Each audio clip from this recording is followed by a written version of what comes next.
Қой енді, бұл үйде отыра берудің реті жоқ. Соңғы кездері келінінің мінезі күрт өзгеріп кетті.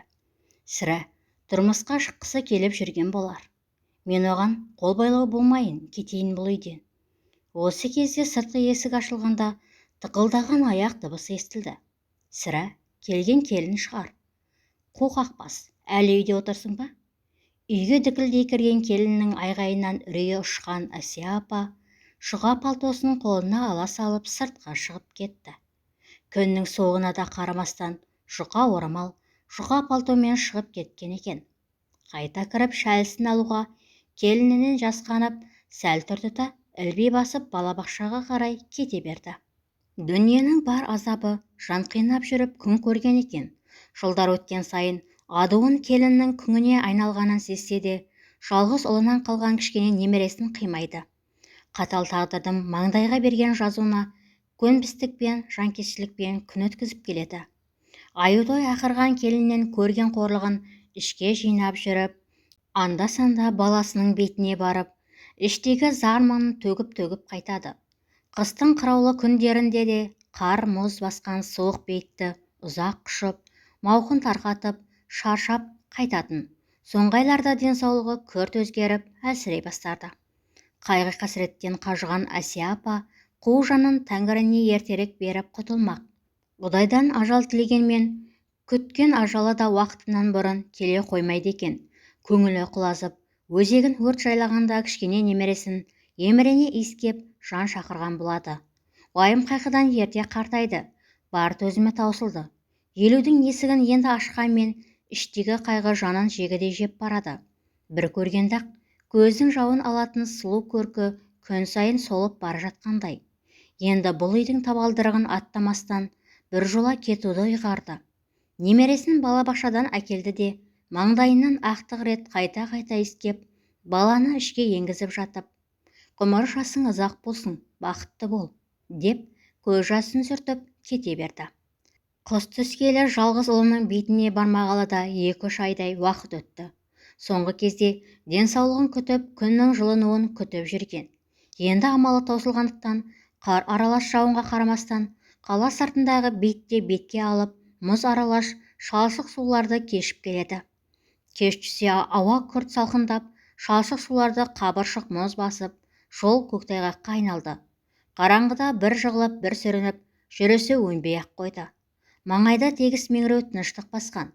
Тас қараңғыда өзінен басқа тірі жан жоқ. Ентіккен демі, ақылап үкілеп шыққан үні өзіне ғана серік. Жығылып тұрған сайын күбірлеп сөйлеп те алады. Шөл қысып бара жатқан соң, қабыршақ мұзды аузына салып, кеберсіген ернін жібіткен болды. Бас айналып әлі құраған Әсия апа тайып құлаған жеріне сүйретіле тұрды да, бар күшін жиып ілгері ұмтылды. Сәл көтерілсе болды, аяғы тайып төмен қарай дүмалай сырғиды. Осылай қайта көтеріліп, қайта сырғумен әбден қара тер болды. Ақтық рет бар күшін жинап, биікке біраз көтеріліп еді. Бірақ жаңа ғана қабыршаққа көмкерілген мұзды төбеге тайып, жығылған бойда төмен қарай сырғынымен жол жиегіндегі қойтасқа бір-ақ әкелді. Осы құлағаннан қойтас түбінде ұзақ жатты. Суға малшынған жұға палтонның суығы сүйегіне жетіп, тұла бойын қалтыратып барады. Тағы да ес жиып сұрайын десе, титығына жетіп қалжыраған қол аяғы икемге көнер емес. Сонда да болса далада, жолда қалып қоймауды ойлап, жер бауырлай еңбектеп те жылжи берді. Бар мақсаты қайтсе де баласының басына жетіп өлу. Құдайым-ау, жаратқан ием-ау, өлген жерім осы ма? Жеткізе көр баламның басына, деп Тәңірісіне қайта-қайта жалбарынады. Бас айналып көзі қарауытып, түрлі түсті бейнелер көз алдында шыр көбелек айналып бара жатқандай. Ызыңдаған шу да құлаққа жиі естіле бастады. Осы шыр көбелек айналған көп бейненің ішінен шыққан ақ киімді ақ сақалды шал қолындағы үлкен тонды жауып жатып, «Қызым-ай, Әсия-жан-ай, тұра ғой, суда неғып жатырсың? Кешеден бері жалғызсың, серігің келуіңді күтіп жатыр. Жүр соңыма ер», деді де өзі жоғары қарай жүре беріп жоқ болды. Мұздаған денесі жылы тонға оранысымен ақ тұла бойы қызып, ширап сала берді. Бойынан әп сәтте күш жиналып, орнынан жеңіл тұрды. О тәңірім, зарымды естіген екенсің-ау. Ол жас күніндегідей дедек қағып жүгіре жөнелді. Тәңірдің ықыласы түсіп тұрғанда тезірек жеткісі келіп, баласының басына қарай құстай ұшып келеді. Бұрынғыдай көк мұздан аяғы да таймайды. Уа, құлың болып кетейін тәңірім, жеттім-ау, жеткіздің-ау. Баласының беті өте бектеп кеткен бе қалай. Басына әсем көк күмбез орнапты. Төбесіндегі күмістей жарқыраған айы да маңайға ерекше сәуле шашып, нұрландыра түскендей. Мазардың есігі айқара ашылғанда, сонау төрде ақ киім киіп отырған баласы айқын көрінді. Оның алтынға малынған ақ шекпені жарқ-жұрқ етіп, көздің жауын алады. Ол анасын көре салып, жас күніндегідей құшақ жая ұмтылды. Жалғызын зарға сағынған анада баласына құшақ жая аңырап келеді. Құлыным-ау, жалғызым-ау, сәкентайым-ау, ұзақ жүріп өзіңе зорға жеттім-ау. Келші, ескетші маңдайыңнан. Даурыға сөйлеген әйел мен ер адамның дауыстары оның тәтті қиялын бөліп жіберді. Әсіресе аптыға сөйлеген әйелдің үні айқын естіледі. Қой таста, қайтесің бейіт басына келіп жүргенін болмыш шығар.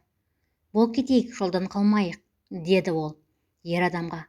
Ері әйеліне көнбей, машинасының жарығымен қимылсыз жатқан денеге барлай қарады да, оның бетін өзіне бұрып әйелін шақырды. Хадиша, қорықпа, бері кел. Мынау сау адам, өзі әйел адам екен. Бомждар сияқты сасық иісі де, арақ иісі де байқалмайды. Тек үстіндегі киімдері су, батпаққа әбден малшынған. Қолында білезік сақиналарына дейін бар. Бұл сау адам, деді. Қасына келген әйелі қимылсыз жатқан денеге қарауға дәті жетпей, кетейікші, бәлесіне қалармыз, десе де, күйеуі шалажаншар жатқан әйел адамды жолға тастап кетуге қимай, машинаның артына жайғастырды. Әйелі жол бойы күйеуінің миын жеумен болды. Құдай-ай, басыңа пәлездесінде жүресің. Тірі өлікті салып алдың. Жолай өліп қалса қайтесің? Кімге жауап бересің? Қайтадан орнына барып тастайық, десе де, күйеуін көндіре алмады. Үйге келісімен келіншек мұздаған денені жылы сумен жуып, құрғақ киім кигізді де, суықтан әбден сіресіп қалған қол аяғын уқалап жан шақырттырды. Жас келіншек Әсия апаның денесін уқалаған сайын сұлулығына сұқтана таңырқайды. Апырмай, не деген сұлу жан еді. Мәрмәрдей аппақ денесі жас адамдай үлбіріп тұр ғой. Сірә, бұл тегін адам емес. Жаратылысы ерекше адам. Неге бейуақыт далада жол бойында жатты екен? Кім жолға тастады екен? Шәй жасап жүріп, Әсия апаның сұлулығына сұқтанған жас келіншек көңілдегі ойын күйеуіне де айтып жатыр. Сүт қатқан қою шай Әсия апаға әл беріп, көзін ашты. Ол жан-жағына үнсіз қарап жатып, қайта ұйықтап кетті. Ертемен қатты қағылған қақпа үй ішін тегіс оятты. Осыдан бір ай бұрын ағайын туғандарға барып, қайтуға кеткен әкесі екен. Әкесінің келгеніне үй іші болып қуанып жатыр. Жолсоқты болып келген әке бала шағасын көргенде шаршағанын да ұмытқандай. Өздерімен өздері мәз-мейрам болған отбасы өткен-кеткен жаңалықтардың бәрін қалдырмай айтып жеткізуде. Кішкене немере қызы сүйінші сұрағандай. Ата, өзіңіз жоқта біз әже таптық, деді тілі былдырлап. Атасы немересінің бұл сөзіне түсінбеген сыңай танытып, мынау не айтып тұр дегендей, күйеу баласына иек қақты. Шәй үстінде күйеу бала мен қызы болған жайды әкесіне баяндап берді. Балалардың әңгімесін үнсіз тыңдап отырып, бәрекелді, сауабын алып жақсылық жасаған екенсіңдер. Бірден емханаға апармадыңдар ма? Біздің емхананың жайы белгілі ғой, іші суық, сау адамның өзі ауру болады. Құдайға шүкір, кешеден бері ыстық шай ішіп, беті бері қарады. Енді өзінен сұрамадыңдар ма, кім екен? Әзірге мазасын алып ештеңе дегеніміз жоқ. Сауап тыңайған соң сұрармыз. Ұйқы құшағында ұзақ жатқан Әсия апа бесін намазында бір-ақ оянды. Тұла бойы дел сал. Сәл қозғалса болды, ауырып қоя береді. Қозғалуға шама жоқ. Қимылсыз жатқан күйі бос бөлмені көзімен бірнеше рет шолып, әр затқа жіте қарап, көңіліне алданыш іздейді. Жатқан үй, байдың үйі екені бірден көрініп-ақ тұр. Сірә, бизнесмен, коммерсант біреулердің үйі шығар. Бөлме ішіндегі шетелдік әсем жиһаз бөлмеге ерекше әр беріп шайната түскендей. дәл қазір қайда келіп, қайда жатқанын түсінбей әуре. Жалғыз ұлы Серіктің соңынан шыбын жанын пейда қылып, о дүниеге кеттім деген адам кімдігінде жатқанын, мұнда кім әкелгенін біле алмады. Көзін ашса болды. Қарсы қабырғада өзіне түне қарап тұрған елулер шамасындағы ер адамның жылы жүзі жақындай түседі. Қараған сайын оның қалың қабағы, ат жақты қара торы келбетін бұрын көрген адамына ұқсайтын сияқты. Бірақ оның кім екенін, қайдан көргенін ойлауға шама жоқ. Көңілге шер боп қатқан уайым қайғы, қалың ой, қу жанын жегідей жеп, ештеңеге шамасын келтірер емес. Екі дүниенің арасында не әрі не бері өте алмай, жалғыз қалған жанға дәл қазір ештеңенің керегі жоқ. Көзін жұмса болды. Өзіне қара тон әкеп, баласының басына жетуге көмектескен ақ киімді ақсақалды шалды іздейді. Тағы да оның қайта оралуын аңсайды. Я, сол шал қайта келсе екен, қайырымсыз қу дүниені талақ қылып, өзінің осынша обалын қалған Рәшила мен Сұлтанға тастап-ақ кетер еді. Я, бұл өмірде осы екеуінен келген қасірет қайғы ұмытылмақ емес. Сұлтанды әскерге шығарып салатын түні бір басына осынша бақытсыздық келетінін білсеші. Пошташы қыз Рәшила бұған Сұлтаннан келген хаттарды бермей жасырып, отқа май құйғандай ғып, ел ішіне өсек таратып, Сұлтанға хат жазды. Әсия басқа біреуден бала туып, масқара болып елден қашып кетті, деп төбеден жай түскендей ғып Сұлтанның Әсияға деген үмітін біржола үзді. Әсияның өзінен хат хабар болмаған соң, енді Сұлтан да хат жазып іздемейтін болды. Жылға тарта уақыт ел бетіне көріне алмай үйде өткізген азапты күндер бір-біріне жалғасумен өтіп жатыр. Некесі жанынан туған сәбиін құшақтап кетіп қалайын десе, қайда барарын білмейді. Ақыры жан азабынан құтылып, біржола бел болып Ташкеннен Торғай қаласына жеміс-жидек әкеліп сатып жүрген саудагердің соңынан еріп кете берді. Саудагер жігіт өзінің бойдақтығын айтып, тек қана сен үшін осы ауылға келіп жүрмін, деп әр келген сайын сұлу қызға көңіл күйін жырдай ғып жеткізген. Айласын астырған саудагер келгеннен кейін аяқ астынан сылтау тауып, сенің балаң бар ғой, әзірше башқайда тұра тұр. Уақыт келген соң үйге апарып той жасармыз деп, Әсияны баласымен басқа үйге, басқа ауылға орналастырды. Келгелі ертеден қара кешке дейін түскен үйдің жұмысы таусылар емес. Бұрын істеп көрмеген бау-бақшаны күту, ат шаптырым ауланы таза ұстау, әрі баласыны көп үйдің кір-қоңын жуу, түн ортасы ауғанша бір толастамайды. 2 ай ішінде әбден қажып бітті. Саудагер жігіт әр келген сайын неше түрлі сылтау айтып, қанша айла жасаса да, Әсияны өз дегеніне көндіре алмады. Некеге тұрғанда ғана тілегің орындалады, деп оны маңайына жолатар емес. Айла амалы таусылған саудагер жігіт соңғы кезде келмейтін кетті. Әсия алданғанын сезіп, күдіктене бастады. Ақыры күдігі расқа айналып, онсыз да көрген бейнеті аздаяқ, аяқ астынан үлкен жанжалға ұшырады. Бейқам кір жуып отырған Әсияға сырттай айқайлай кірген ұзын бойлы арық әйел басталды. О, қуқаншық, сен екен ғой менің байымның басын қатырып, емденіп жүрген. Мен сонда 2 баламен далада қалмақпын ба? Көрсетейін мен саған. Ол ашумен бірден Әсияның шашынан сүйре жөнелді. Егер сыртта жүк түсіріп жүрген балалар арашаламағанда, іс немен тынарын кім білсін? Ашулы қатын араша бермей тепкілеп, төмпекшіп жүр. Балалар зорға айырып әкеткенмен, әбден күнге күйіп тозығы жеткен көйлектің жартысы ашулы қатынның қолында кете барды. Осы оқиғадан кейін Әсия көрінбей кеткен Суайтты күтпей, үй иесінен жолға азғантай ақша алып, Алматыға кетті. Барар жері қалмаған жалғыз басты әйел, сәбиін құшақтай жүріп қақпаған есігі қалмады. Ақыры балабақшаға еден сыпырушы болып орналасып, сәбиіне орын тапқанына қатты қуанды. Әркез вокзалдарда кезек түнеп, күн өткізіп жүргенде, талай жолаушылар да байлығына сенгеннен не бір кереметтерде сұлулығына қызығып, көңіл білдіргенмен, Әсия ешқайсының тілегін қабыл алмады. Еркек атаулыдан бір жола көңілі қалғандықтан, енді тұрмыс құруға зауқы жоқ. Бар арманы, серігін қатарынан кем қылмай жеткізу. Тәңірісіне шүкіршілік ете жүріп, жалғыз сүйенішін оқытып, үйлендіріп немере де сүйді. Серік заңгер мамандығын алғаннан кейін Сотта хатшы болып жүрген қызға үйленіп, балалы болды. Жалғызынан немере сүйіп, енді жеттім бе деп жүргенде, маңдайға мықтап жабысқан сордан құтыла алмады. Қатал тағдыр тағы да аяқ астынан қайғыға душар етті. Кенеттен бұзақылар қолынан шейіт болған серіктің қазасы бүкіл өмірін құртып кеткендей. Жалғызының соңынан кеттім деп, Құдайдан ажал тілегенімен, ажалда қасарысып, уақытынан бұрын келе қоймайды екен. Сол күннен бері тек тірі өлік болып өмір сүрумен келеді. Көкірегі толған қайғының бар емі, серігінен қалған жалғыз немересі кішкентай Сұлтан.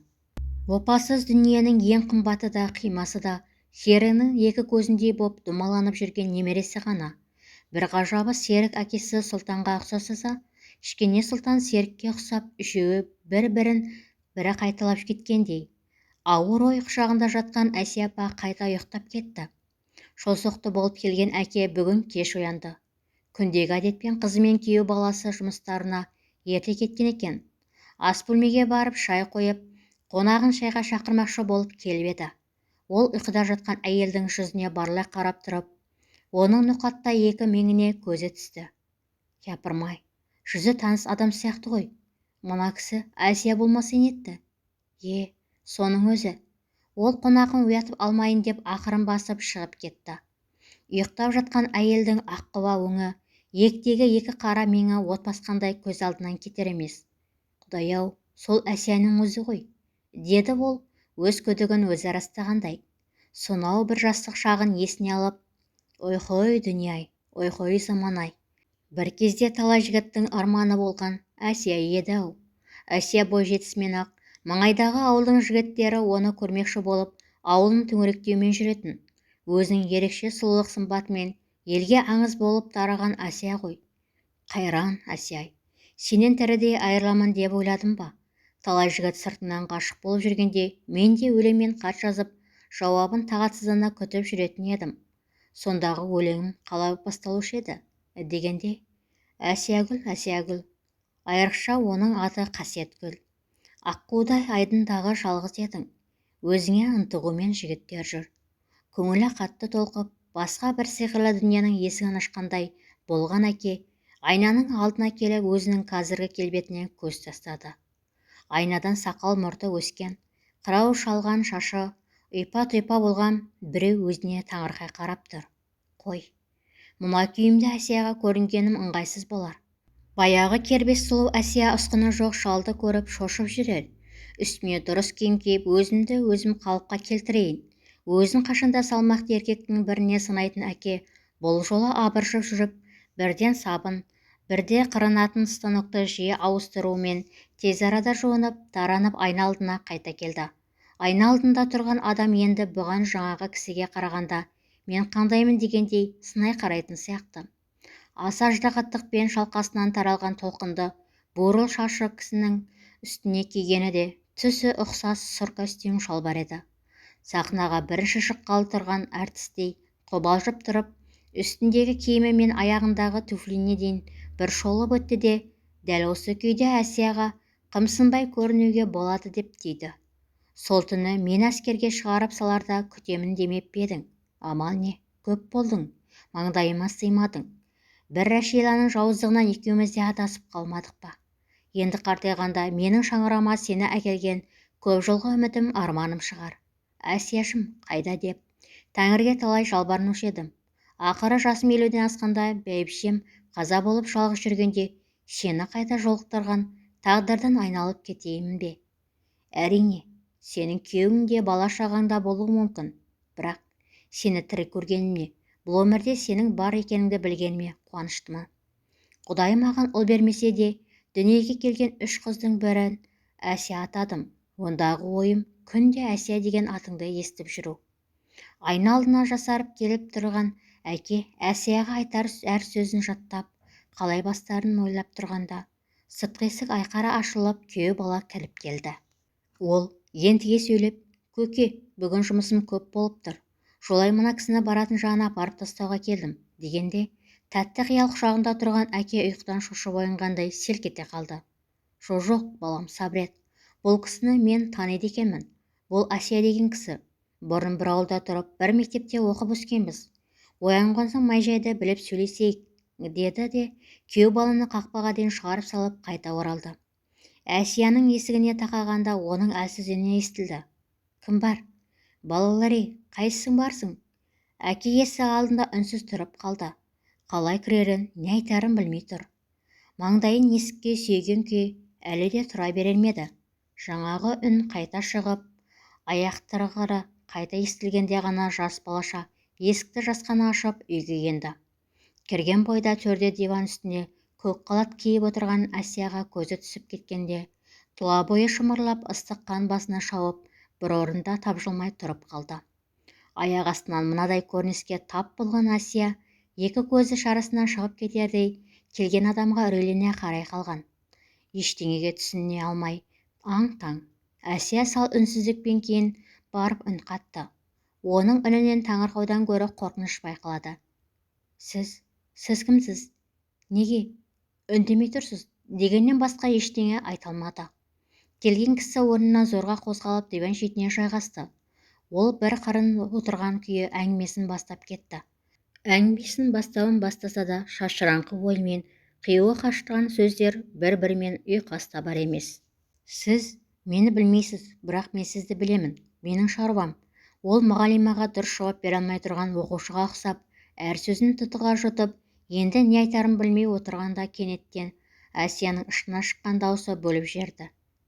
Құдайым-ай, сіз Сұлтан? Ол талықсып кетті. Сұлтан Әсияның басын кеудесіне басқан бойда үнсіз отыр. Ұзақ үнсіздік. Әсияның тыныштығы бұзылса, одан тағы да айырылып қалатындай қозғалуға дәрмен жоқ. Тас мүсінде қатып қалған. Көп жылғы зарыға кеткен сағынышын осы тыныштық қана сақтап қалатындай бәрінде жүрекпен қабылдап, жанымен сезініп отыр. Осы сәтте Әсия әке құшағында алаңсыз бұйығып жатқан сәбидей тамаша тәтті күйдеді. Бұл дүниеден ұрпақсыз өттім бе деп жүрген әке, немеренің барын естігенде оны көрмекке, ең болмаса дауысын естімекке күн санап, тағаты таусыла жүріп, ақыры Асияның мазасын алумен жексенбі күні телефон шалғызды. Осы өткен 2 апта ішінде сәбиін қатты сағынған Әсия, телефонның тұтқасын ұстаған сайын, келіннің қатал үні шыға кететіндей, әр нөмерді қинала теріп тұтқаны құлағына тақай бергенде, бұл кім? Деген сәбиінің тәтті үні естілді. Осы сәттегі жүрегі жарылуға азақ қалған Әсия, құлыншағым, жан деуге ғана шамасы келді де, бір жола тілден айырылғандай дәрменсіз отырып қалды. Қасында шыдамы таусылып тұрған Сұлтан телефон тұтқасының қолына ала салып, өмірі естіп көрмеген немеренің дауысын үнсіз тыңдауда. Әже қайдасың? Мені неге тастап кеттің? Мамам сені айнала іздеп жатыр, деген сәбидің дауысы әкені елжіретіп барады. Әже қайдасың? Неге үндемейсің? Мен Сұлтанмын ғой, неге үндемейсің? Әжесі қатты сағынған сәбидің өксік аралас шыққан үні әке Сұлтанның тұла бойын тебірентіп жіберді. Жаратылыстың осы бір құдіреті күшіне қанша сабырлы болса да төтеп бере алар емес. Ашылған бұлақтай немере үнімен қоса, құйылған ыстық жас бет-аузын жуып барады. Осынша сағынған ұрпақ дауысы бүкіл жан дүниесін арбаған үстіне арбай түскендей. Әсия да Сұлтан да осы бір құдіретті күштің еріксіз тұтқынына айналып, екеуі де бір сәт дәрменсіз күй кешкендей болды. Арада бірер ай уақыт өткенде, Әсия мен Сұлтан үлкен қуанышқа бөленді. Әсияның келіні басқа біреуге ерге шығып, кішкене немерелерін бұларға қалдырып кетті. Кішкене Сұлтан келгенде, ата Сұлтан бүкіл елді жиып той жасады да, молда шақырып кішкене Сұлтанның атын өзгертіп, жалғыз қойды. Көп уақыт зарығып қауышқан жандардың отбасыларына немере келіп, қосылғанда екеуі де қайта түлеп, қайта жасағандай шексіз қуанышта еді.